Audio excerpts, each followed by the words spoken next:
Welcome back to the Richard Sherman podcast. Metro crazy week, but the thing that's always true, the San Francisco 49ers win again. I love it. They look good doing it, Rich. CMC, yeah, we talked about it the last couple times, man. He is a game breaker. He's a difference maker. I'm just shocked he didn't break the record, man. I was hoping they'd give it to him on the goal line with that last one. Richard, your thoughts on this game? Well, they were in control the entire time. Brock Purdy had a darn near perfect game. He threw one away under pressure, almost got there, but missed one pass, 20 of 21, 95.2 completion percentage, fourth highest in NFL history. Another win. I think he's 10-0 now in regular season starts, 10 starts in the regular season, 10 wins in the regular season for Brock Purdy. Obviously, Christian McCaffrey looked fantastic, 20 carries for 106, 3 touchdowns. And then, of course, the receiving touchdown, 7 catches for 71 yards. He does it all. Not a huge game for Deebo Samuels. Still beat up, so they kind of used him as a decoy today. But Brandon Ayuk, 6 for 148. Great game. I'm looking forward to this next game against the Cowboys, Mitchell. Against the Cowboys. Everyone's going to be watching that game, Rich. That's Sunday night football. But, Richard, this game, I mean, the Cardinals are playing better football than I think a lot of people expected. You know, Josh Dobbs is turned into a halfway decent quarterback for him. So, you know, much props to the Niners. They go out there and win by 19. But obviously everyone's looking forward to next week, Rich. I know it's early in the podcast. I don't want to get into the Richard Sherman power ranks, but I got a feeling these two teams are pretty darn high up on that list. Yeah, they're definitely going to be high up on the power ranks. The Cowboys might sneak back into the top 5. They had that stinker against the Cardinals, but they came back this week with a very good game against the New England Patriots. First time ever Bill Belichick has lost by 35-plus points. Yeesh. Yeesh. All right, Rich, let's go down to Buffalo here, or over to Buffalo. This is a game I was wrong on. I thought Miami was going to come out there and get a win today. Buffalo just does it again on their home field and winning by 28, 48-20, Richard. Did you see this coming? No, Mitchell, I could not say I seen it coming. I thought, Tua Tagovailoa is on MVP watch, been playing fantastic football all season. Tyreek Hill was difficult to stop, only had 3 catches today for 58 yards. Don't know what's going on there. Devon, a chain, still had a solid game, 8 rushes for 101 and 2 touchdowns, but you wonder why he didn't see the ball more. But Josh Allen has been playing dang near perfect ball since that stinker versus the Jets. He's been outstanding. I don't think he's thrown an interception or had a turnover since week 1. Today, he's 21 for 25, 320 and 4 touchdowns, a perfect passer rating. I mean, he ran for another touchdown. I mean, he's back to looking like his old self, and that's the guy that a lot of people had as an MVP candidate last year and coming into this year.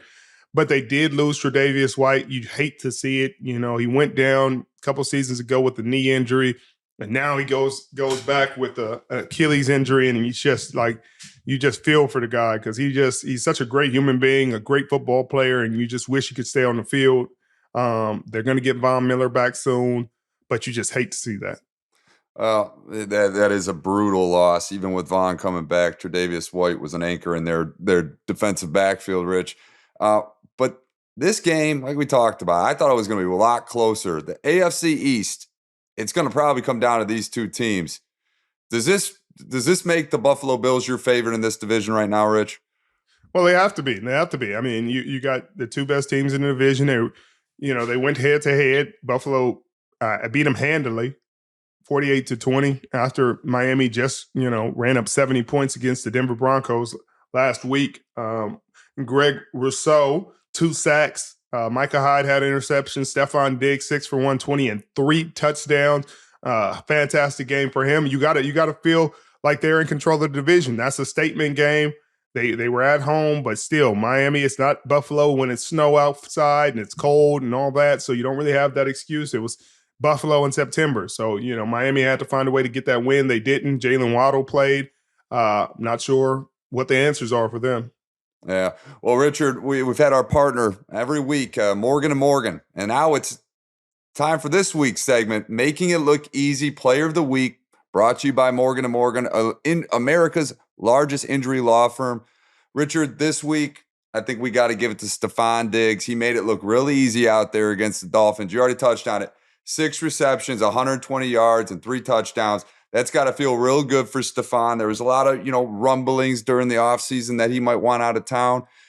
Like you said, I think Josh Allen has righted this ship. I think Stefon Diggs, if he can get looking like he did today, 3 touchdowns, made a huge play on the sideline, broke 2 tackles, ran for, I don't even know how long it was, 60-yarder. So those are the big plays we're used to seeing out of Stefon. Richard, this has been Making It Look Easy, brought to you by Morgan & Morgan, America's largest injury law firm. If you're ever injured, you can check out Morgan & Morgan. Go to forthepeople.com/Sherman or dial #law. That's #529. Winning in this league, Rich, you know it. It's not easy. Not but easy. Hiring Morgan & Morgan is super easy. Richard, we're going to go to L.A. The Chargers, they had this game in hand. They looked absolutely dominant. They were giving Aiden O'Connell in his debut all the heck in the world. Khalil Mack doing his thing, almost breaking an NFL record with 6 sacks against his former team. But lo and behold, Brandon Staley's making questionable moves down the stretch, and this game becomes a heck of a lot closer than a lot of people thought it would be. Richard, your thoughts on the Chargers, because this team has all the talent in the world to be a Super Bowl contender. I don't know if Brandon Staley's a guy. Your thoughts on this team? I think he's coaching for his life. I think regardless of how this season goes, unless they get to a Super Bowl or AFC Championship, I think he gets the boot. I think they're looking for to go in a different direction. He continuously shows that he just keeps making the same mistakes. He makes terrible, critical mistakes down the stretch. And the game is hard enough when it's just players making mistakes. You can't have coaches, especially a coach with all these analytics. All you hear about is analytics, the Chargers, analytics, fourth down. They go through all these whatever. But then you make critical mistakes down the stretch each and every week, and then you get bailed out. This week, it was Asante Samuel Jr. who made a heck of a play at the goal line. Last week, it was TJ Hawkinson dropping the pass at the goal line that gets intercepted. Okay, you guys keep getting bailed out, but these are games you probably should have lost. But give props to Khalil Mack. He clearly woke up on the right side of the bed today. 6 sacks, only the second player in the history of the game to have a 5+ sack game, 2 5+ sack games, and the other is Derek Thomas, the late great Derek Thomas. And I mean, I just don't know about Brandon Staley. He's supposed to be a defensive coach. They had a little bit better performance, but they were playing against Aiden O'Connell, not Jimmy G. So this offense wasn't at 100%. He was still moving the ball down the field during critical situations. He moved the ball down the field. Josh Jacobs, 8 catches for 81 yards. He had a better day in the air than he did on the ground. Max Crosby, the kicker.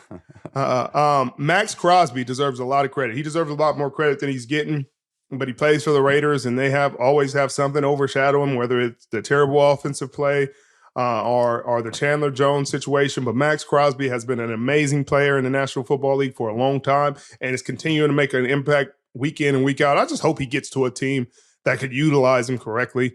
I don't know if it's the San Francisco 49ers, the Jets, the Cowboys, even somewhere that's going to use him and get him the spotlight that he deserves, because my goodness, he's wasting away in Las Vegas, and you hate to see it.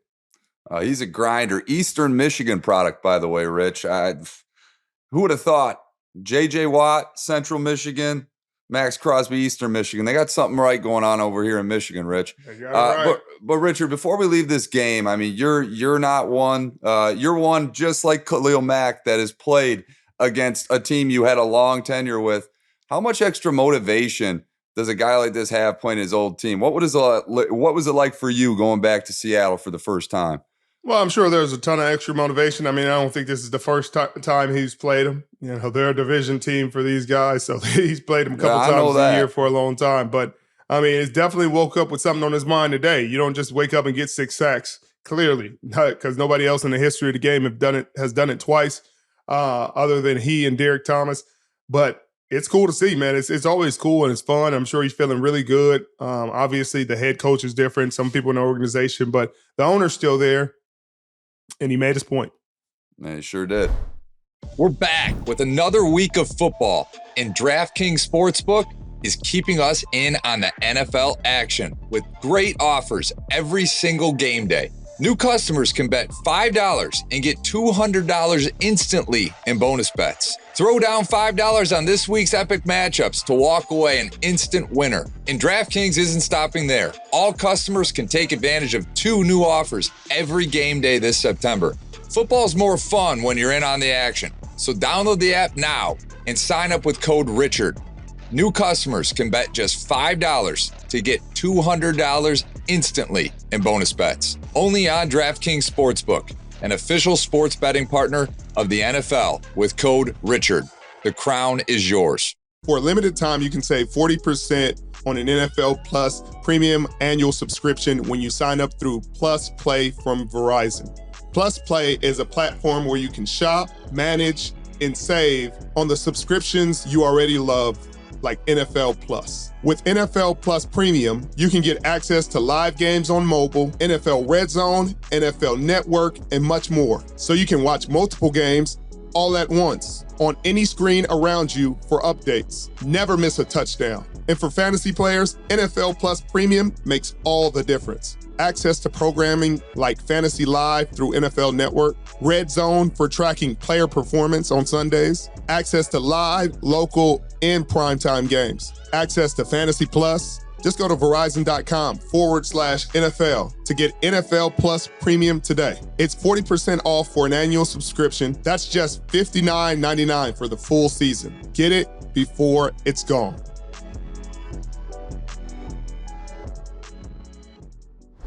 Let's go to Nashville, Rich. I know you liked Nashville. I love Nashville. I do like Nashville. Nashville's a good time.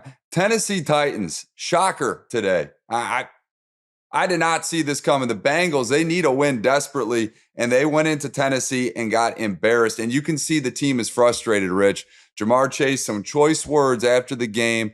I'm open. I'm always effing open was his comment. Richard, how concerned are you about these Cincinnati Bengals?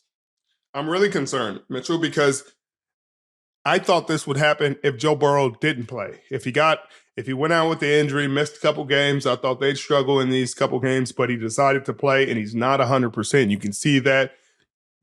He was 20 for 30, but only 165, wasn't really pushing the ball down the field, and it's almost like the defense doesn't expect him to push the ball down the field. They're putting a lot of pressure in his face. They're blitzing him.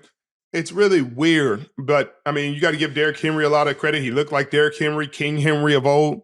22 carries for 122, a rushing TD, a passing TD. I mean, they're having fun out there in Tennessee. They're doing well. They're playing well. They're playing great defense. And offensively for the Bengals, they just haven't had an identity all season. I mean, they got one win, but in the other 2 losses, they've been very lopsided. When they lost to the Cleveland Browns, it was the rain, and it was this, and it was that. But the Browns blew them out, and they just got blown out again. And you just start to wonder, like, what is it? Do you need to rest Joe Burrow and let him be fully healthy if you're going to have a chance? Now T. Higgins is out. Tyler Boyd hasn't looked great. I don't know what you do. I mean, Ryan Tannehill played a solid game. He managed the game like he did. Touchdown and interception, 18 for 25, 240. But nothing special. It's nothing crazy. But you wonder, like, what is the problem in Cincinnati? Because you got teams like the Baltimore Ravens. They're having their way. They're moving down the field. I mean, if it wasn't for Deshaun Watson getting hurt, that would have been the game of the week probably. But, you know, they played the rookie. He struggled. The Ravens did their thing. You kind of expect that. Then you have Pittsburgh getting blown out by the Houston Texans. So all of a sudden, this is Baltimore's division to lose. You know, they look like the class of the division. It's not even close. So you wonder, like, what's really going on? I mean, Cincinnati has to figure some things out, but it may be time to rest him. It might. And Richard, if they go to Arizona next weekend and lose there are going to be a lot of alarms sounding in Cincinnati. I know you don't want to talk about them, but they looked damn good today, Richard. The Dallas Cowboys absolutely obliterated the New England Patriots, and the New England Patriots just looked downright terrible. I was listening to Julian Edelman talk about the team pregame, and he just said they struggled in situational football. But Richard, situationally, they look terrible. They look terrible from the opening kickoff to the finisher. Richard, this team has hit a very, very low point as an organization, and it makes you really, truly wonder what would this organization been like without Tom Brady, because I don't know what they got going on here, Richard. I'm interested to hear your thoughts about New England. His game didn't go how I expected it to go. I thought Belichick would have a better plan in terms of the run game. Thought he'd try to execute like Arizona did. Obviously, I didn't see Mac Jones being as inefficient as he was. All the turnovers, he turned the ball over twice, one of them being a pick six, him throwing across his body, across the other side of the field late in the play. Like, what are you doing? And they finally bench him for Bailey Zappi at the beginning of the fourth quarter. But it's like, I mean, it's just terrible football. But give all the credit in the world to the Dallas Cowboys. They played really well in the secondary. Deron Bland had an outstanding game. Was locked down in coverage. Took advantage of his opportunities. We talked about the pick six. He had another pick. There was some great things in the pass rush. Obviously they lost their guy, 11 from heaven. As Skip Bayless calls him, 11 from heaven. He got a little banged up, but it looks like he'll be okay. Micah Parsons, and there was a fumble recovery to Mac Jones. Mac Jones fumble recovery by Leighton Vander Esch for a touchdown. It's 2 touchdowns by the defense. They cook him. They've led the league in turnovers for the past 2 years. But I mean, my goodness, we talk about this on the other show all the time. Like, maybe Belichick is very human in terms of coaching. You talk about his record with Tom Brady and his record without Tom Brady, and it's getting worse and worse by the day, by the game. You're starting to see him get a lot of firsts in his career. This is the first time he's been beaten by 35 plus points. And it's the first time, the largest halftime deficit of his career. It's just, you wonder, like, what's going on? They lose their 2 best players in the game, Matthew Judon and Christian Gonzalez. Both get injured in the game. Zeke, who I was expecting to have a big, revenge game, 6 carries for 16 yards, not enough. 2 receptions for 6 yards, not enough. No impact at all, really. But then you look on the other side, Dak played really well, very efficient, 28 of 34 for 261 and a touchdown, moved the ball down the field, but their red zone woes continued. Mitchell. They do not execute in the red zone. They were 0 for 3 last I looked. I got to look how they ended the game, but it just doesn't feel like they get down there and can get the job done. And we're going to find out next Sunday night when they play the San Francisco 49ers. We will. I mean, it's their defense, Richard, that is holding this team together. These big splash plays defensively that are leading to these huge blowouts. And for the Patriots, they just lose their game plan right away, it seems. I mean, this is a team that was hard-nosed, that always would run the ball. You're hardly seeing Ramondre Stevenson making any big plays. I mean, Zeke Elliott against his former team, we already talked about the emotions of going against your former team. I mean, give the guy at least 10 touches, man. He only got 6 rush attempts and 2 catches. But, Richard, this Dallas Cowboy defense is looking very, very good. And I know you know a thing or two about Dan Quinn. We got a new segment to bring up today. It's brought to you by Uber Eats, Rich. And now for our segment brought to you by Uber Eats, the almost perfect defense, where we highlight the NFL defense that put on the week's most dominant performance. Richard, this week, we got to give it to the Dallas Cowboys. We have to give it to the Dallas Cowboys. They held the Patriots to 3 points, sacked Mac Jones twice, forced a fumble, returned it for a touchdown, 2 interceptions, another touchdown. Leighton Vander Esch, Deron Bland, both played really good football. That's this week's almost perfect defense of the week. And remember, you can order almost anything you want with Uber Eats, the official on-demand partner of the NFL. Order now. Oh, Mitchell. What happened in Denver? I could not understand what I was seeing. I mean, they were getting blown out. It looked like all was lost, and Justin Fields had finally arrived. Justin Fields that everybody was so high on coming out of Ohio State had finally arrived. Almost perfect 17 for 17. He had 3 touchdowns. He was rolling. They were up 28-7, and then they were not. Yeah, it's demoralizing when you look at Justin Fields and the way he's been playing all season, and maybe he's not the guy, but then he just goes out and puts up 335 yards, 4 touchdowns, has 132 plus passer rating. You know, he did turn the ball over a couple times, but Richard, this guy went out there and played one of the best games of his career, and they still can't get a win. They're the only team in the NFL that, I mean, they've lost 14 straight games. You're starting to see these memes out there about Elon Musk acquiring Twitter, and every other professional sports team's won a game since that date, with the exception of the Chicago Bears. I mean, this marks 14 straight losses, Richard. The one silver lining in this game for them is they do hold the top 2 picks in the draft. So Caleb Williams, maybe Justin Fields won't be there for long, but I don't know if he's necessarily the problem. But let's talk about the Broncos a little bit. They needed a win. They got it. Russell's looking a little bit more consistent this year. Are you liking his game right now? Mitchell, he's been playing fine. That defense has been absolutely atrocious, and they were atrocious until the second half of that ball game. They came to life. But Russell, 21 of 28, pretty efficient game, 223 and 3 touchdowns, no turnovers.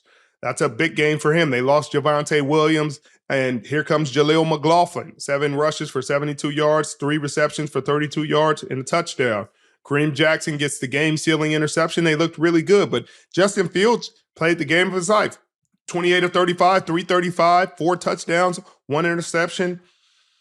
He had a career high in passing yards and passing touchdowns. He got his boy DJ Moore the ball early and often, 8 catches for 131 and a tug.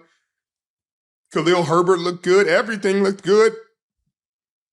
Where is the defense? The Chicago Bears left their defense at home in the second half, and that's why they lost the game. They had a chance, Mitchell. They had a chance. They were on Denver's 18, 4th and 1. Could have just kicked the field goal, went up 31 to 28. And then Denver would have came down and tied it. Maybe go to OT and find a way. But they went for it. They didn't get it. Denver drives down the field, kicks the field goal. You get another shot at it. Justin Fields throws his first interception of the game to Kareem Jackson. So again, what's going on? What's going on with the Chicago Bears? Eberflus it's starting to seem like he's not the answer in any way. But we got to see both of these teams. We got to see the Bears and Commanders this Thursday in Washington, D.C. Mitchell, I got the Commanders with how they played against the Super Bowl runner-ups in the Philadelphia Eagles. I got them winning this game. I hope Justin Fields keeps playing how he does. But if they have the 1 and 2 picks, I expect them to be playing for a different team next year, Mitchell. I and agree. A new head coach. I agree with you on that. The Bears remind me a lot of the Detroit Lions years ago. That the same old Lions mantra was created. No matter how good they played, they always found a way to lose the game in the fourth quarter, and that's what happened here. I mean, this, fumble for a touchdown, and this team, and then, like you said, not making the right decisions, kicking the field goal, going up 10 points instead of going for it. But Richard, you're going to have fun in Washington with this game next Thursday, I have a feeling, man. But right. It was so fun. Join us on Thursday night, and let's pray. It'll be a good game. Commanders look halfway decent. But another team that's starting to look good and starting to surprise quite a bit is the Rams, Richard. And once Cooper Kupp comes back next week, hopefully, him and Puka Nacua might form a nice little formidable wide receiving core for Matthew Stafford to start slinging the rock around. Here was a game. The Rams got out to a 23-0 lead early. They looked like they were going to have a super easy time in Indy. And then not so fast. We're going to overtime. Indy has all the ample opportunities to win this game. Richard, first and foremost, I want you to talk about Puka Nacua. He's become the most receptions and most yards in the first 4 games in NFL history. How does this happen? And no one really had this guy on their draft boards, but the Rams found him, and he's been kicking it for him right now. Yeah, I mean, it's a perfect storm. It's obviously Cooper Kupp being out. He would have been their go-to guy. A lot of these targets and catches would have probably gone to him. He's been injured, and Matthew Stafford has to have somebody to throw to, and he's chosen Puka Nacua, and he's taking advantage of every single one of his opportunities. He had a great game today. He had the great game-winning touchdown. It's just like he's built. This offense is built for him. He's built for it, and they're having a great time. Most receptions and most yards through the first 4 games in NFL history. That's history. That's the entire league. It's so many history books being rewritten right now with players that you never even heard of, which is really cool. You love to see it. A great 5th-round pick by the LA Rams because they didn't have any first-round picks, Mitchell, for so long, so they had to make it work with whatever they got. But great for him. Great for Matthew Stafford, who had a good game, 319, a touchdown, and an interception, which was a heck of a play by Kenny Moore. That was a good game. It ended up being a good game. The Rams are doing great. I'm sure Sean is having fun coaching a team with low expectations. They're going into every game with low expectations and producing. And I'm sure they can't wait to get Cooper Kupp back. It's going to be a really tough out for a lot of teams going forward. Yeah, well, the other side of this is Anthony Richardson's starting to look halfway decent. I mean, Indy's got a squad, but what are your early impressions of him as a quarterback? There was a lot of question marks about his accuracy coming out of college. 11 for 25 certainly are not the stat line you're looking for, but, he's a threat on the ground. Richard, do you like his game? It's still up there. It's still up to be decided, Mitchell. He hasn't played enough football for me to say if I like it or not. We saw how the offense could play with Gardner Minshew at the helm, and it looked a lot different than when Anthony Richardson, which is the same can be said for Carolina when Andy Dalton played. These career backups that can come in and they can get the job done. They can sling the ball around the yard and they can put up the numbers. He's just inaccurate, Mitchell, and there's no way around it. He needs to get more accurate. The same questions that you had coming out of college are the same questions you have now. 11 for 25, 200 yards, 2 touchdowns. He didn't turn the ball over, but you need more from that. He ran it 10 times for 56 yards, which is fine. He got a touchdown, but you need a little bit more accuracy, Mitchell. There were a couple balls in there I thought he would probably want back right now, but give him all the credit in the world. He kept him in the game. He made some game, played some winning football down the stretch, but just wasn't enough to beat a veteran quarterback in Matthew Stafford and the team with the lead, playing with the lead like they were. Well, the Rams are going to be taking on the Eagles next week, and then the Colts got an in-division battle against the Titans. So 2 interesting matchups. Let's talk about Philly a little bit here, Rich. Again, another OT thriller, great game. Washington gets up early. Philly fights back, gets up. Washington ties the game late. But you're the coach. You tie the game against your divisional rival on the road. You're hot right now. Do you go for 2 in that situation, or are you just taking the ball and going to OT with it? No question you go for 2. No question. You got all the momentum. You're feeling good. What do you got to lose? You don't have anything to lose. You don't want to go into overtime against a team like this that technically has you outmatched and outgunned. You take your shot while you got it. You know they'll never get another shot at this. If you make it, you win. If you don't, you lose. I think that was a mistake on their behalf. They played it conservative, and that's how you lose ball games like that. When you got everything working for you, you need to take your shot while you got it. Don't let the other team get another shot at it. But they had their hands full, Mitchell, with all day, always open. A.J. Brown, 9 catches for 175 and 2 tugs. I talked about the rookie corner, Emmanuel Forbes. He started talking mess to the wrong one. Mitchell, you cannot talk mess when you're a young guy to all day, always open, A.J. Brown, because he humbled him, including the game-winning touchdown, or the game, the touchdown to bring him back to bring him back into the game, to give him the lead late in the game. He was having his way out there. Nicholas Morrow had a heck of a game, 3 sacks. It's happening from guys you're not even expecting. They got all these big names on the defensive line that you're expecting to have these big sack numbers, and the sacks are coming from Nicholas Morrow. Jalen Hurts had another great game, now 17-1 over the last 2 seasons. You got to give him a lot of credit. He's been at the helm. He's winning a lot. He's playing winning football each and every week. No interceptions, 25 for 37 for 319. People said they have the answers for Jalen Hurts. He's not going to have the big passing numbers anymore. He had the big passing numbers, and he still ran it 9 times for 34 yards. So they got the Eagles and the Rams next week, Mitchell. That's going to be a fun game, too. I look forward to that. Again, we got the Bears and the Commanders, and I got the Commanders coming out of that with a win. Wow. Richard, we were talking about it a bit when we were together this week. The Eagles have become known for their tush push or brotherly shove that they're calling it in Philly now. What are your thoughts? I mean, at what point do you see the NFL changing this rule at all? Do you think it should be allowed? Like, what are your thoughts on that play? Because it's becoming unstoppable. Well, I don't mind the play. It's QB sneak. They get good push. It's the assisting the runner that's always going to be the issue, especially with the rule in place that they have with the field goals, where there's no pushers allowed, and they said there's no pushers because it's an injury concern for the offensive line. You got too much pressure, too much force going on to one person, and the same can be truly said about that play, especially when you got 3 or 4 guys behind Jalen Hurts pushing him into the line. That's a lot of weight on maybe the 2 D tackles or the D tackle and the linebacker without the ability to push anybody back through. So I don't know. I don't know if it should be banned, but it should just follow the letter of the law for both sides of the football. If it follows the letter of the law and neither side can push anybody, then have your way. I think they'll still probably have about the same success rate, but it'd just be a safer place for everybody. I'm with you, Rich. Hey, the dark horse in this league, we talked about it early in our preseason preview. The Tampa Bay Buccaneers, we said everyone was sleeping on them a little bit. Baker Mayfield has come in to this team, has revitalized his career to a degree. I mean, he's kind of this year's Geno Smith, if you will, in Tampa.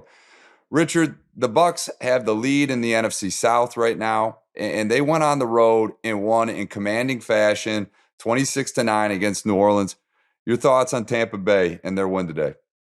Well, my guy, D. Delaney had another interception, back-to-back games. He had one against the Eagles, the fantastic diving interception over Devontae Smith. They were missing Mike Evans for a majority of the game. He went out with a hamstring injury. And, of course, Chris Godwin takes over, 8 catches for 114. This boy Baker looks like something, Mitchell. He looks like he's in a good spot.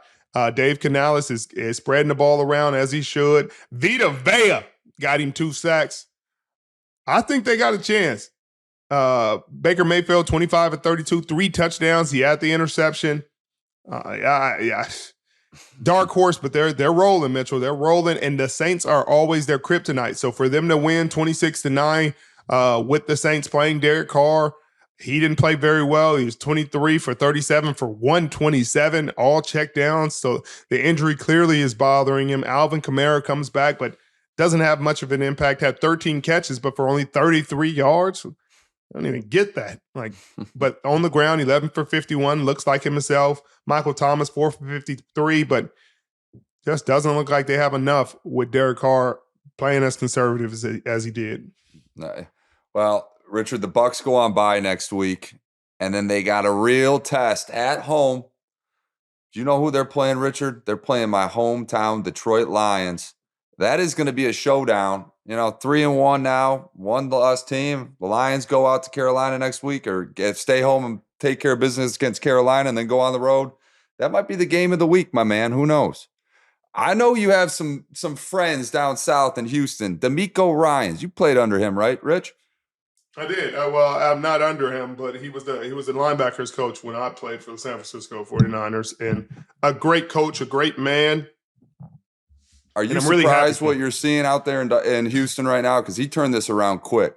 Yeah, I mean, I'm super surprised. The cupboard seemed bare out there. You couldn't name receivers that they had. I mean, Tank Dell looks like an answer. Nico Collins looks like a really good receiver for him right now. He had 7 catches for 168 and 2 touchdowns.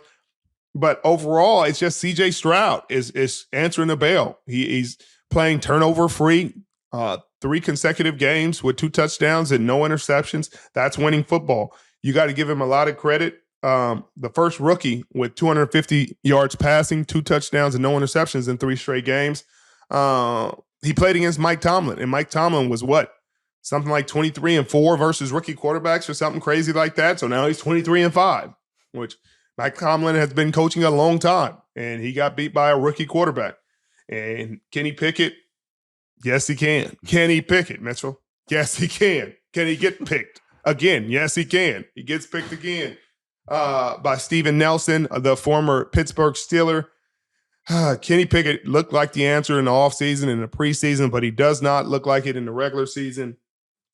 They asked Tomlin, will there be changes? He said, hell yeah, there are going to be changes. And I look forward to seeing what those changes will be, because they have to find a way, because this team was supposed to be picking early in the draft this year.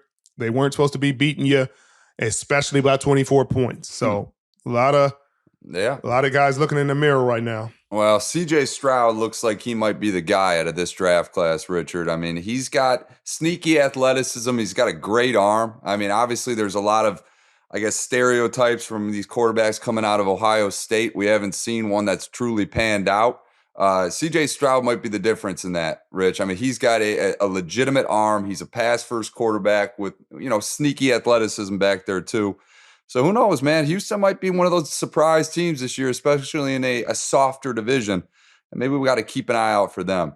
Yeah, you definitely got to keep an eye out for them. They got a good running back. They got C.J. Stroud. Nico Collins is coming into his own. This offense is running well. D'Amico got that defense playing well. Held Pittsburgh to 6 points. It's a great game. I'm looking forward to see how they do next week versus the Falcons, which is another beatable team who just lost in London today to the Jacksonville Jaguars. Well, Richard, before we wrap things up, we got a big game tomorrow night. The Seattle Seahawks, your Seattle Seahawks, are on the road against the Giants. Saquon is doubtful for the game right now, last I saw. Richard, Vegas has got this at about a 3-point line right now in Seattle's favor. What do you think the outcome is going to be tomorrow? I mean, I got to think that Seattle is going to come away with this victory, but the Giants are tough, man. So what do you think? Yeah, I got to expect Seattle to win this game. I expect them to take strides defensively in a positive way. They always struggle with running quarterbacks similar to the San Francisco 49ers, but Geno's playing some fantastic football. Tyler Lockett was back, and he's in rare form. DK Metcalf is looking for some touchdowns he needs. He's been getting the yardage. He needs to find pay dirt. So I expect him to win. Your boy K9 is going to be doing well. You saw Charbonnet look like he had explosives in his pads last week. So I expect him to come away with a win tomorrow night convincingly. I don't disagree with you. Richard, I will let you wrap this up as we conclude our Week 4 reaction podcast. Well, thank you. I appreciate you guys joining us. As always, we'll see you next week with a special guest. Of course, hit that sub button if you're new. If you got a clue, you know who you are. Appreciate you joining us. Appreciate you always supporting. See you next time.